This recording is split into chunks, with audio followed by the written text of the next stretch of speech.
Where do you want the podium?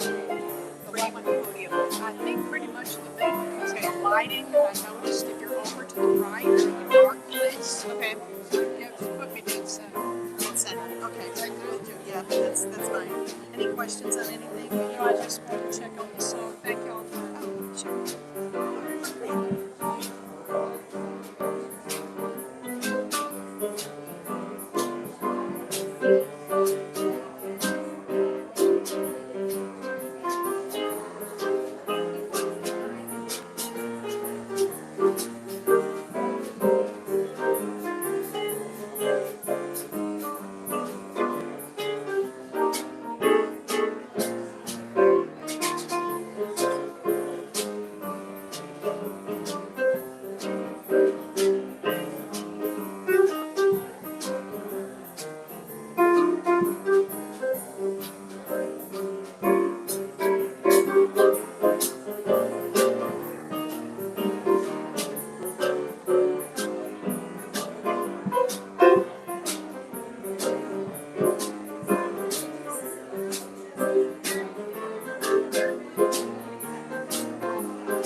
To my spiritual home, Unity, North Tampa.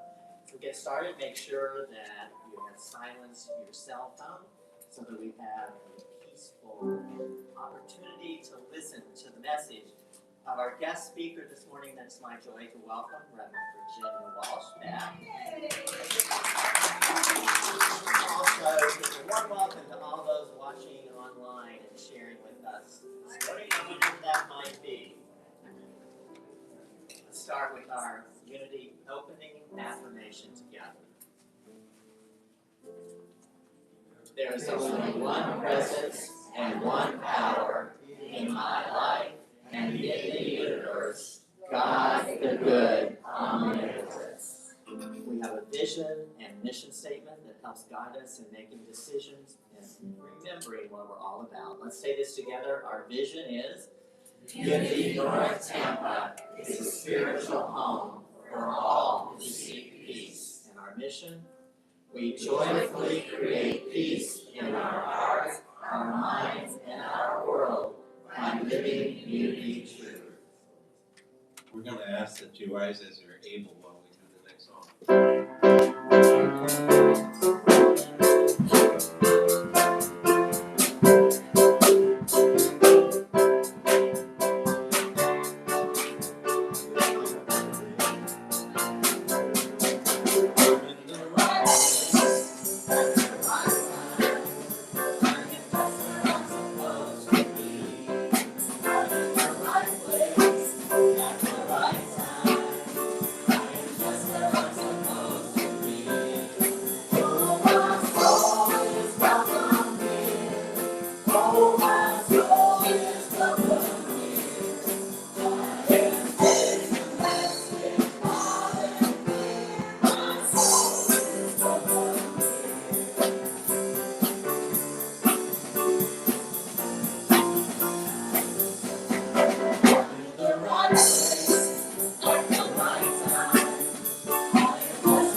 children's lesson and blessing.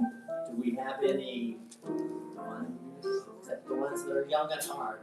Let's go ahead and bless the children's spirit in all of us and all of those around that we know. Let's say this together. We love you. We bless you. You are a perfect expression of divine life. Now we're going to have the daily word this morning read by Carl in English and Marinez in Spanish. Good morning. Good morning. The daily word is appreciation. I express appreciation for my many blessings. It has been said that what I appreciate appreciates. The more I give thanks for what I have, the more blessings I will discover. Practicing gratitude in all circumstances helps me realize how abundantly blessed I am. When I remember all the good that God is, more good is revealed to me. Taking a breath, I give thanks for life. Opening my eyes, I give thanks for the clarity of spiritual vision. Listening deeply, I give thanks for divine wisdom. With each bite of food, every sip of water, I feel grateful for my body and physical senses. There is so much to appreciate, from the small everyday things to life's most grand events. Giving thanks with my whole heart brings me joy. I practice appreciation for all that I am, all that I have, and all that I do. Psalm 9:1 says, I will give thanks to the Lord with my whole heart. I will tell of all your wonderful deeds.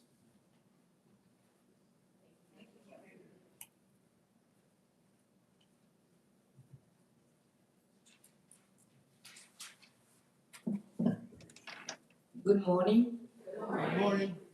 La palabra de Dios para hoy domingo 14 de junio del 26, gratitud. Expreso mi agradecimiento por las bendiciones en mi vida. Se dice que lo que aprecio se expande. Al agradecer lo que ya tengo, reconozco más bendiciones en mi vida. La gratitud presente en cada circunstancia me recuerda cuán abundante beneficiado soy. Al recordar que Dios es el bien infinito, percibo aún más bondad. Respiro profundo y celebro la vida. Abro los ojos y doy gracias por la claridad espiritual. Escucho con atención y agradecimiento la sabiduría divina. Con cada alimento y cada sorbo de agua bendigo mi cuerpo y mis sentidos. Hay tanto que valorar, desde los detalles más sencillos hasta los momentos más trascendentales. Agradecer con todo mi corazón llena mi ser de alegría. Practico la gratitud por todo lo que soy, por todo lo que tengo y por todo lo que hago. Y es tomado desde los Salmos 9:1 y dice, hágase la luz. Señor, te alabaré de todo corazón y hablaré de todos tus portentos. Y la luz se hizo. Amén.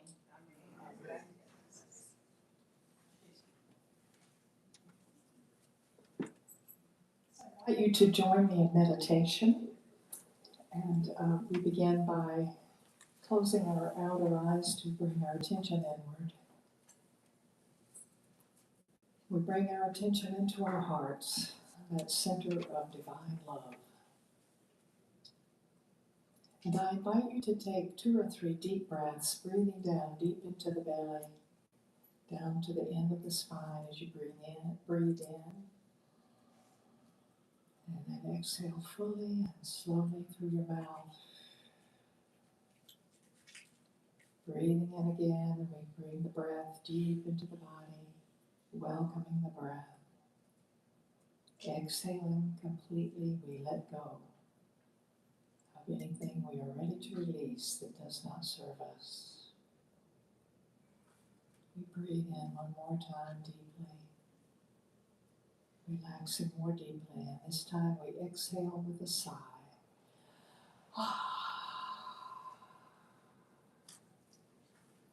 And now allowing the breath to find a natural rhythm. I invite you to be aware of the body on the chair, feet on the floor. Notice the movement of the breath, the movement of the body as you breathe. Centered within, we align with our higher self, the spiritual self that is unchanging. And in this time of deep reflection, we remember there is nothing we need to do to be more spiritual, for we are fully spiritual right here, right now, as we always have been and always will be.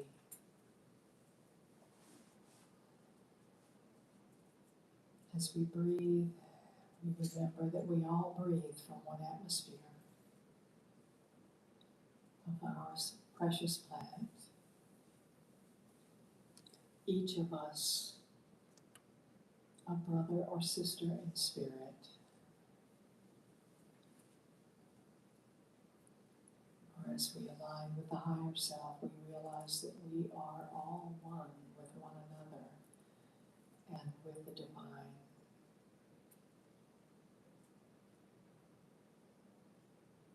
And resting in that knowing, you may feel a higher vibration in your body. Or as we come into that higher place, we are lifting our vibration, expanding our light, expanding our love.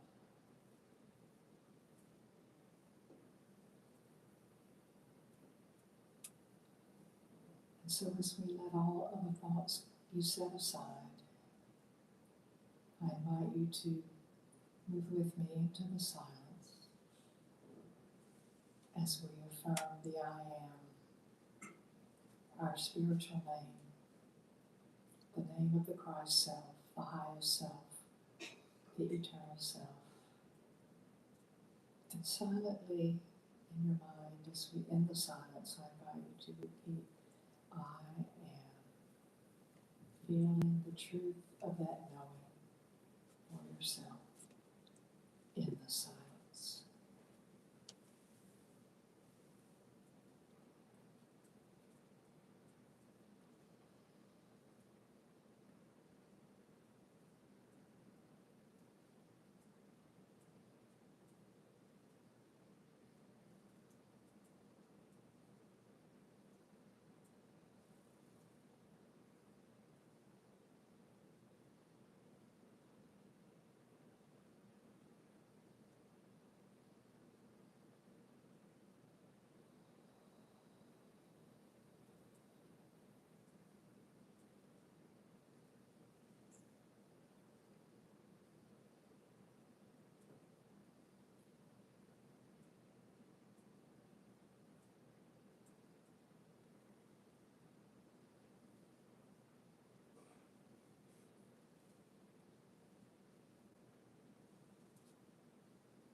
Respiramos profundamente de nuevo. We breathe in deeply again.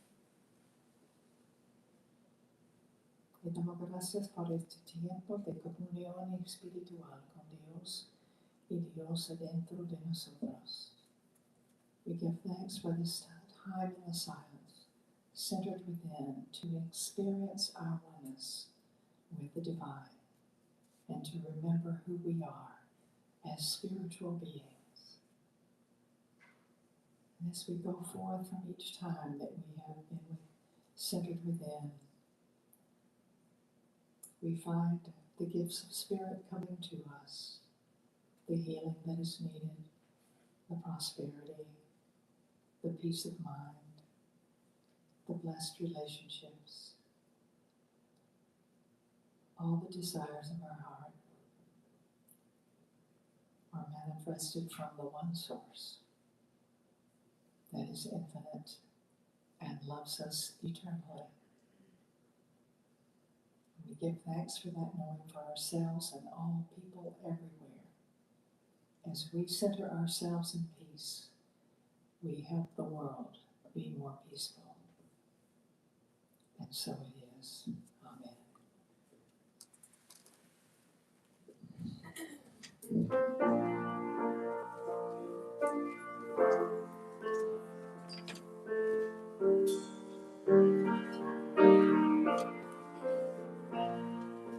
No more fighting, hearts uniting, all one people, all one dream.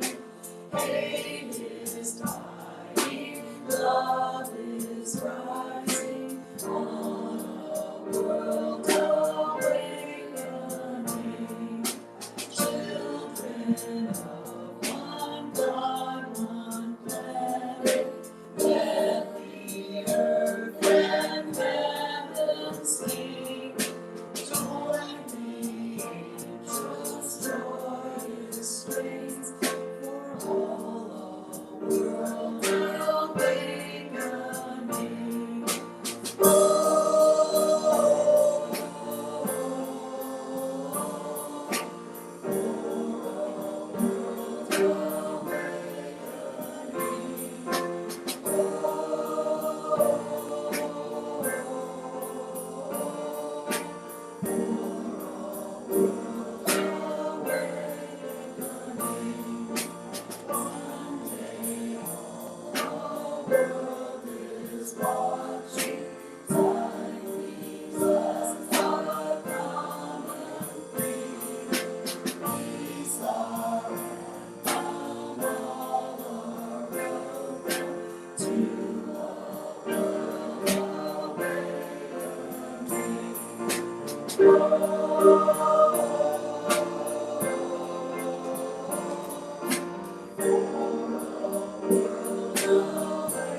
That's what each tomorrow brings. Freely living, we are living in a world awakening.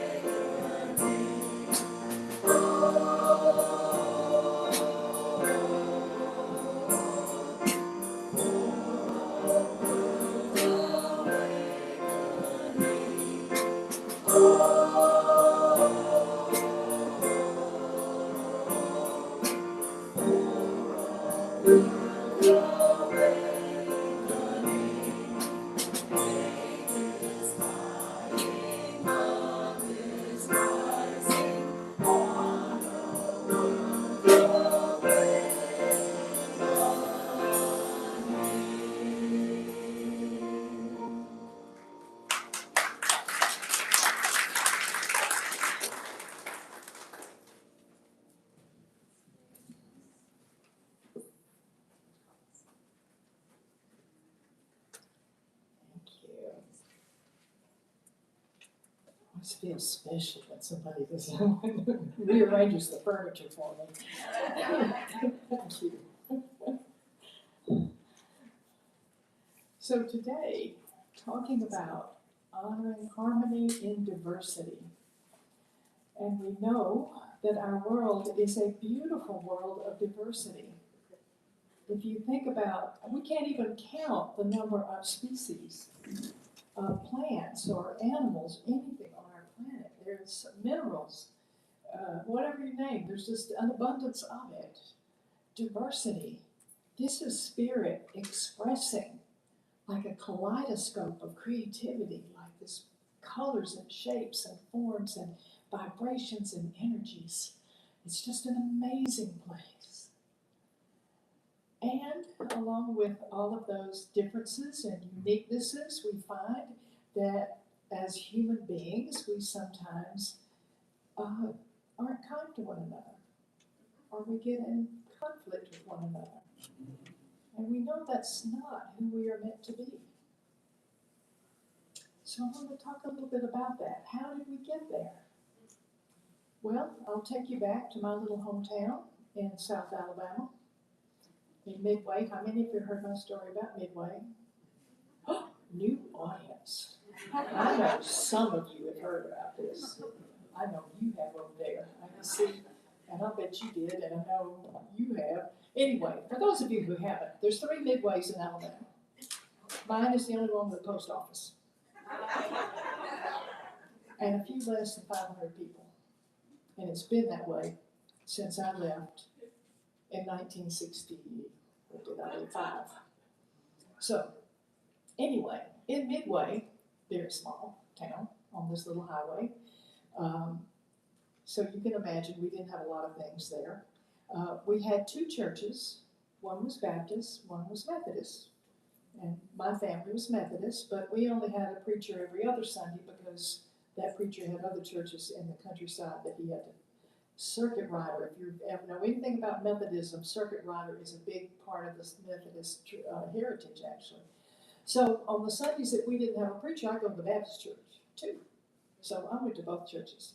However, I was really happy that I was Methodist and not Baptist, because the Baptist, you could not play cards and you couldn't dance. So that was a deal breaker. So that was our little, that was our extent of our religious availability there. And the thing that fascinated me was the baptizing, because that was the other thing. If you're going to get baptized, you have to be dunked in the water, in that big tank, which later I learned to call a baptistry. And when we were kids, we would sneak in the back of the church and peek behind the curtains and look at the big baptistry. It would be empty, of course, unless it was being used. That was a fascinating thing for us. We didn't have much to fascinate us in the country. And if we wanted groceries, we had to go 15 miles to the next little town, the county seat, the biggest town in they 2,000 people. Now we're talking big time. So we would drive, and as we were going through the neighborhoods toward the grocery store, my mother would point out, that family's Jewish. Those people are Catholic. Okay. I didn't quite understand why that was important to mention, and I never really asked about why are you pointing that out. So, just a point of differentiation. They were different. I couldn't tell why, but they were different. Of course, I'd never been to a Catholic service or to a Jewish temple, and at that point, anyway.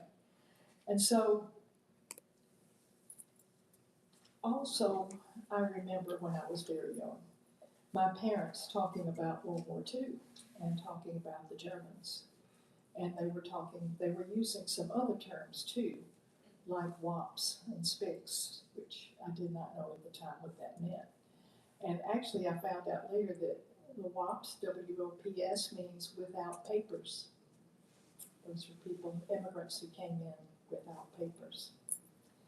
Growing up in the Deep South, I also heard some very demeaning and horrible things about Black people. And I am very grateful that I did not believe everything I was being told. The N-word was used often. And I understand now that my parents and my family and my town had learned this from their parents. And that thinking had been passed down for hundreds of years, really. But it was sad for me to see those kind of attitudes about people that I cared about, because there were Black people in my life that took care of me and that I played with, and I really loved them. So I'm so grateful that I didn't, for some reason, buy into what was being taught. And the only thing I can think of is I must have come in with a different consciousness from another lifetime experience. It's the only thing I can think of. But what I witnessed was an example of how people can be so deeply influenced by cultural norms and fear-based beliefs.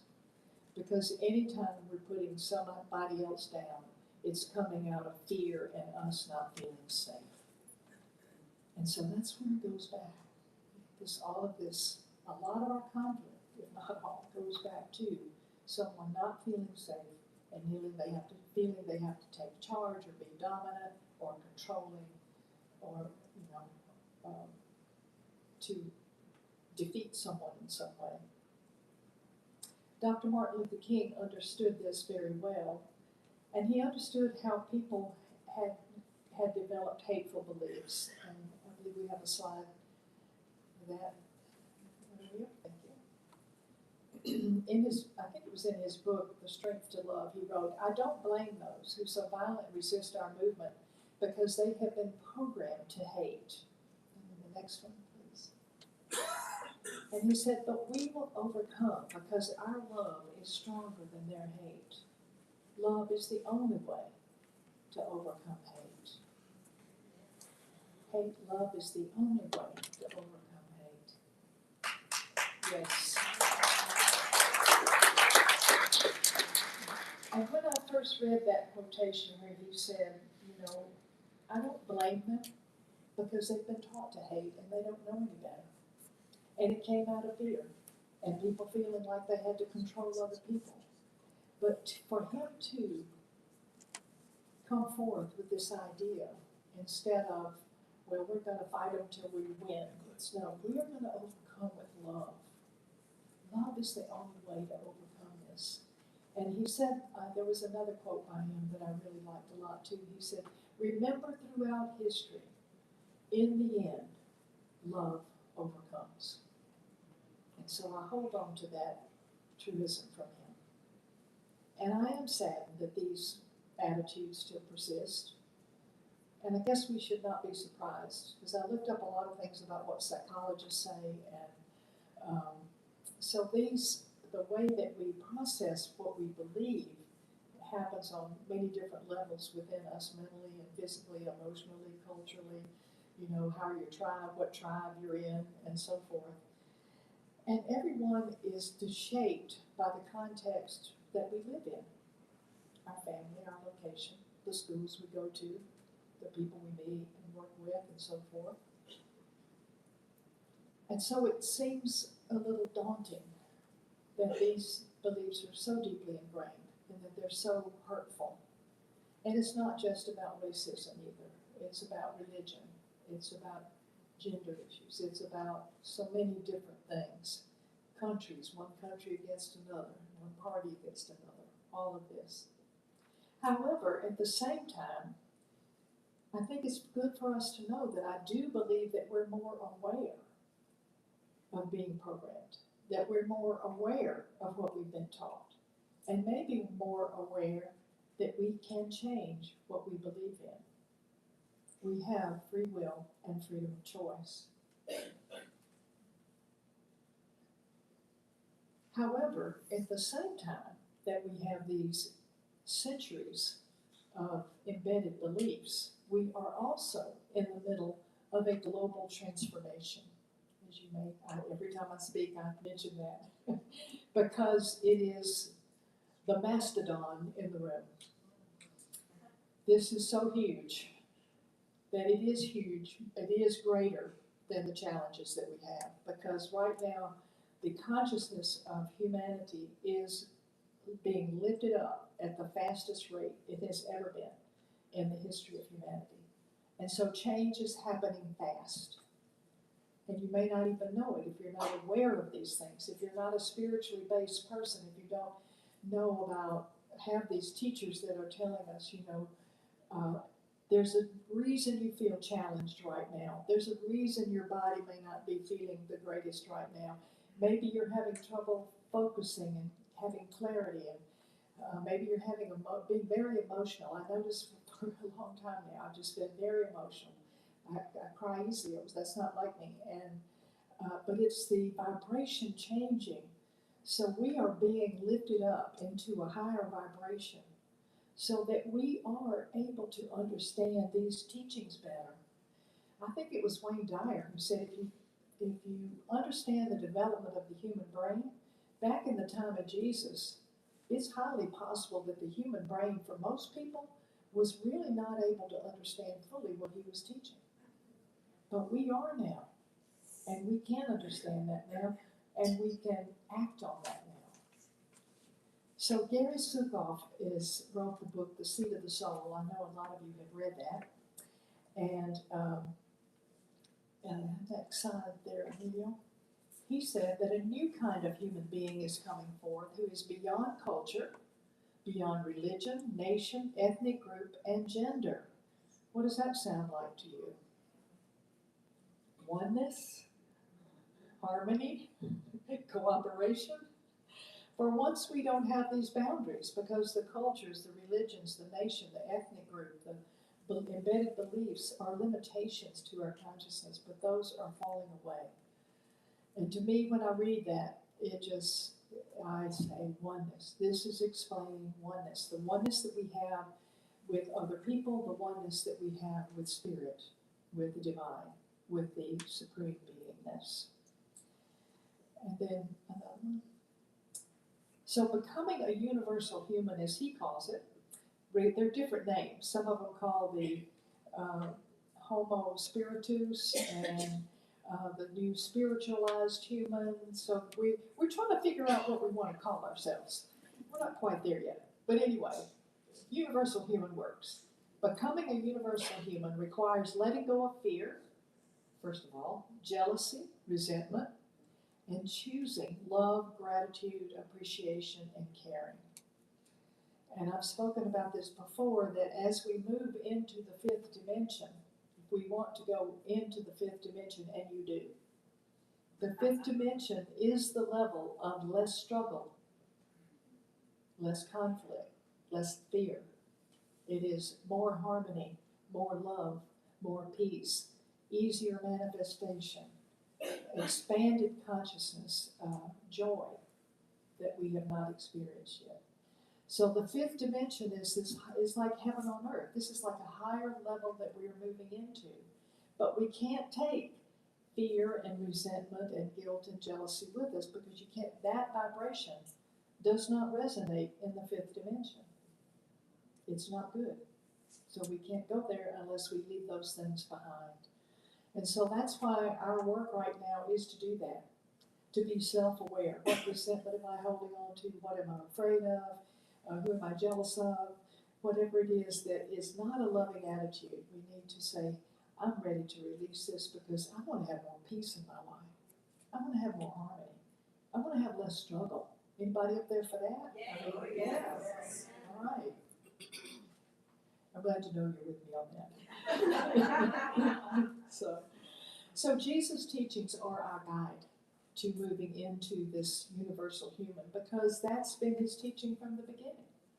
Fear not. Love your enemies. Remember that one? The thing is, as Jesus was teaching about unconditional love and teaching about God's love for us, this was radical ideas in his day. Because most people were oppressed, they were poor, they were sick, they were struggling, and they didn't seem to have any help coming, and they were hoping the Messiah would come in and get rid of the government so that they could, have some more opportunities. And they were heavily oppressed by the Roman army and the Roman government. And so they needed to hear this word. But they thought he was going to come in and be a military leader and overcome, get rid of the Romans. But he said, my kingdom is not of this world. It is within you and within us. And so he was not there, but love, he knew, would overcome all of their challenges. And so his teachings on love and explaining that God is a loving God, not a vengeful God, not a punishing God, One of the first things I learned in unity was that I am not being punished by God for the mistakes that I made. I am simply suffering the repercussions of the bad choices I have made and the bad thoughts I have been thinking, and most of them were about myself. So that was a big revelation to me. I am not punished for my sins. I suffer the consequences of my errors. Besides, we don't hear the word sin much in unity because of the connotations that it has and the guilt that it has. What sin is to us is, whoops, I missed the mark. I made a mistake. I fell short of my highest potential. Let me try this over again. We get unlimited do-overs, by the way. Spiritual do-overs are unlimited if you didn't know or haven't noticed. Have you noticed that something that you didn't deal once with keeps coming up? We get do-overs. So in the scripture, what we find recorded are Jesus' what is called hard teachings. These are the ones that are really hard to live up to. Like, really? You think I can do that? So in Matthew, love your enemies. Bless those who curse you. Do good to those who hate you. And pray for those who spitefully use you and persecute you. Sounds like fun, huh? Do this that you may be sons of your Father in heaven, for he makes his sun to rise on the evil and on the good, and he sends rain on the just and the unjust. Therefore you should be perfect, you shall be perfect, just as your Father in heaven is perfect. No small order, is it? To love your enemies, because we've been taught just the opposite. This is the unconditional love that Jesus talked about, and if you'll notice, he welcomed all people. He hung out with the Romans, he hung out with the religious people, he hung out with the people in the street, he hung out with the farmers, the lepers, the sinners. He was there for everybody without limitation, no exceptions. And that is the model we are called to be. So this kind of unconditional love and acceptance is also expressed in the parable of the Good Samaritan. I'm sure you've heard this one before, but I love this story. On one occasion, a legal expert in the temple thought he would trick Jesus and said to him, "Teacher, what do I have to do to inherit eternal life?" And he said to him, "How do you read what is written in the law?" And he answered, "You are to love the Lord your God with all your heart, with all your soul, with all your strength, with your mind, and your neighbor as yourself." And Jesus said to him, "You have answered rightly. Do this, and you will live." To know it is one thing, to do it is another. And he said to Jesus, "But who is my neighbor?" Oh, we're so glad you asked that question. Jesus replied, "There was a man going down to Jerusalem, from Jerusalem to Jericho, where he fell into the hands of robbers, who beat him and left him living half to death. Later, a priest came down the road, and he saw the man, and he just passed by on the other side of the road, pretended he didn't see him. Then a Levite came by. A Levite is like a lay leader in the church. They're like the priest's assistants. They're not like just any ordinary Joe. A Levite came, and he passed by on the other side. But a Samaritan who was traveling that way had compassion on him and bandaged his wounds. Then he set him on his own animal, brought him to an inn, took care of him. And on the next day, he gave 2 silver coins to the innkeeper, saying, "Take care of him, and on my way back I will reimburse you for the extra expense." So which of these 3 do you think was a neighbor to the man who fell victim to the thieves? And he said, of course, the one who showed him compassion. And Jesus said, "Then go and do the same yourself." Now, the interesting thing about this is to really understand the full impact of this story. Samaritans were the enemies of Jews. and they had long been had that status of being enemies. They didn't like each other at all.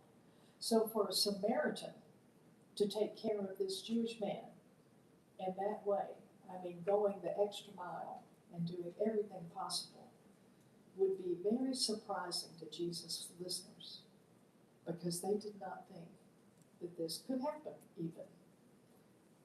So to me, of course, Jesus is saying everybody is our neighbor. And again, the theme of oneness. If everybody is my neighbor, then we're all one, all brothers and sisters in spirit.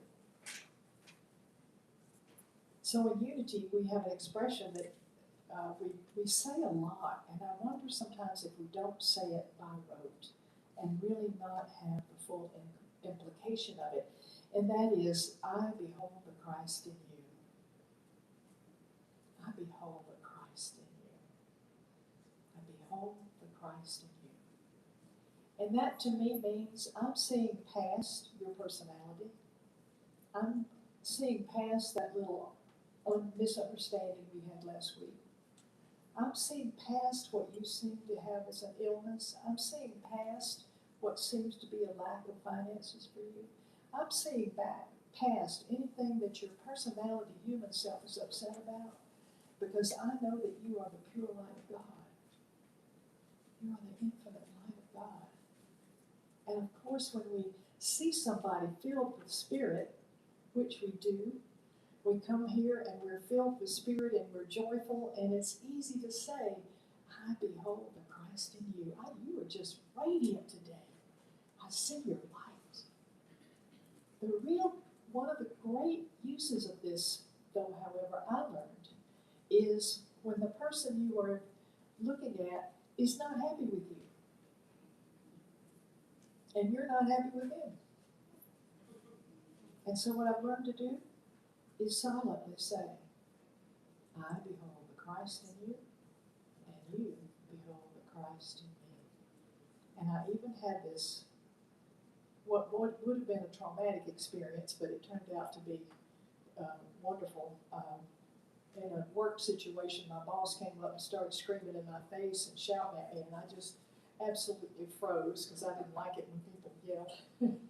And so, but silent, I remembered, and I went, so silently. So he's, screaming in my face, literally right here. And I'm like this, and I'm going, I behold the Christ in you, and you behold the Christ in me, and I behold the Christ in you.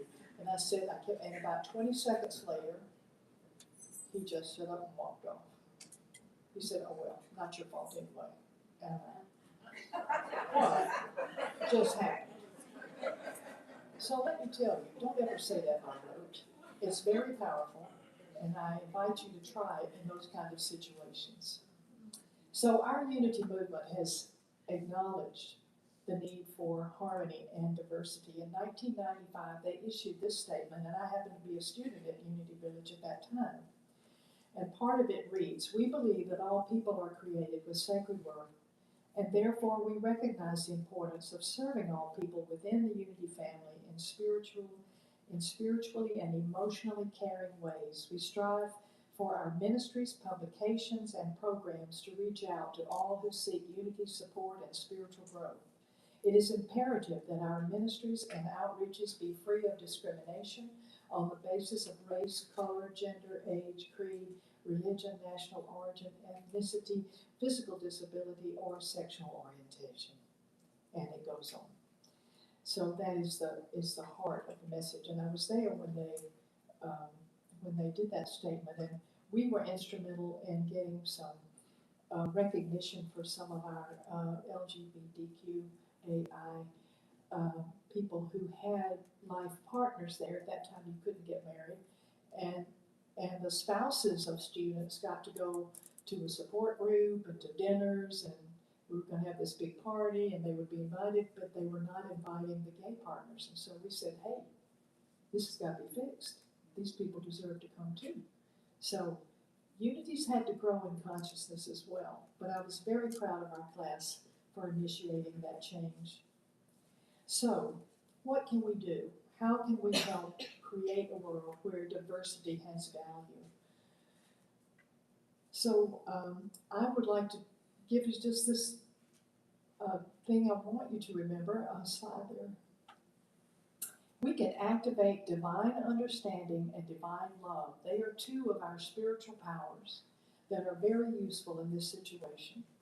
Because if we seek to understand what's going on with the other person, the one that goes to a different kind of religion or different country or different whatever group, you know, whether it's ethnic or racial or gender or whatever it is, if we seek to understand what is your challenge, even people that are doing harm, why are they doing this? They're in fear. What pain are they feeling? Why do they not feel safe? Why are they attacking instead? And we know, as the Course in Miracles says, every attack is a call for love. So everything is either an expression of love or a call for love. And so if we activate our divine understanding and try to put ourselves in their shoes or try to understand, look up something about their religion or whatever, you know, tribe they're a part of, see if you can understand, and then try talking and listening. And really listening, not just trying to say, what am I going to say when they show up, but really like, I want to know what's in your heart. What is your challenge? You know, how can we find some common ground here? Or how can I support you in feeling safe? How can I support you in what you need? So it has been said too that genuine understanding leads to compassion and forgiveness. We're all struggling. We all have difficulties. We all get afraid. We all have, you know, terrible things happen, and we all have great things that happen. But we all have struggles. So if we were to have that understanding of that, remember that we're all a work in progress. And that if I can understand you a little more, then maybe we can find ways to get along. And also take some little steps too. And I like to think about, I like to do this when I'm out and about in public. I try to make eye contact with people that speaks, how are you today? You know, especially if it's somebody that may not be included in most people's greetings, like a woman wearing the punjab, or somebody in a wheelchair, or somebody that's another color, or another age, or, you know, distinctly different culture, you know, than you. Just say, hi, how are you today? How's it going? Hold the door open for them. Just acknowledge. It's so important, I think. And when people are feeling isolated, to make eye contact when we're out and about, and try to hold that love for them as you're doing that. So these are little things we can do. But the main thing is to remember that we are one in spirit, and that we do have the power to influence what happens, and that we can speak up when it's appropriate for someone's rights, and we can hold in prayer all people, the ones that agree with us and the ones that don't. I like what Eric Butterworth said. He said, we are called to love everyone, but we don't have to like everyone. You get out of jail card right there. We can love them. That doesn't mean we have to hang out with them. We doesn't mean we're going to agree on everything, because we're not. And sometimes we just have to agree, not that we're not going to agree. But if we remember that love and understanding lead to compassion and forgiveness, that will take us a really long way of creating more harmony in this world of diversity. And so it is. God bless you.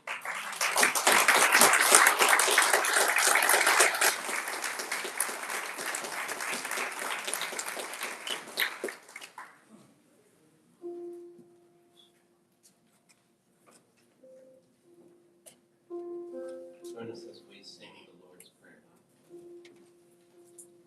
Our Father, who art in heaven, hallowed be thy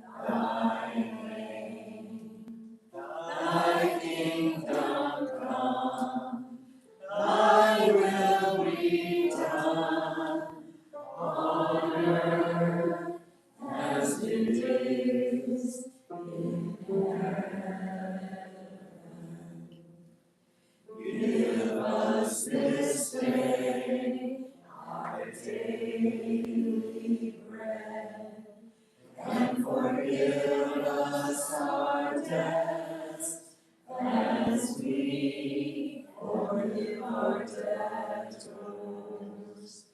And lead us not into temptation, but deliver us from error.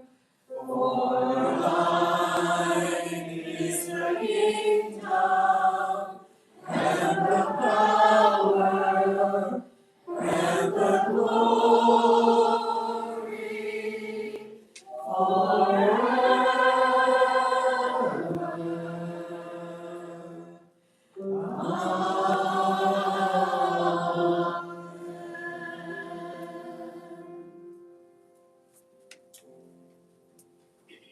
Thank you so much for the very meaningful message this morning. We appreciate it. Time of our service where we have the opportunity to receive our tithes, offering, and gifts. We'll say together our offering, prayer, affirmation together. Divine love, through me, blesses and multiplies all that I have, all that I give, and all that I receive. Thank you, God. Thank you, God. Thank you, God.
So please join me as we bless this offering.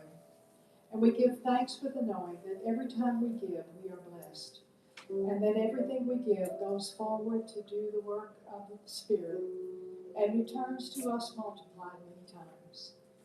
We give thanks knowing that these offerings today will be used to the furthering of this ministry and for blessing all the people that we are in contact with. We know too that every act of kindness that we do through this ministry is multiplied and reverberates throughout the world and blesses all. We give thanks for your generosity for these gifts and all the ways that we are blessed. We are grateful, and so it is. Amen. Amen. We have lots of opportunities to share whatever prayer requests that you may have. We have a prayer box in the back of the sanctuary here or one at the front door. Online, we have a prayer button request, and we fill out the slips here in our prayer box, and they'll be prayed over here for 30 days, and then they'll be sent to Silent Unity for another 30 days. Lots of prayer going in on what those requests are. And I could take time and give some personal testimonies as to how prayer is answered, and it absolutely works.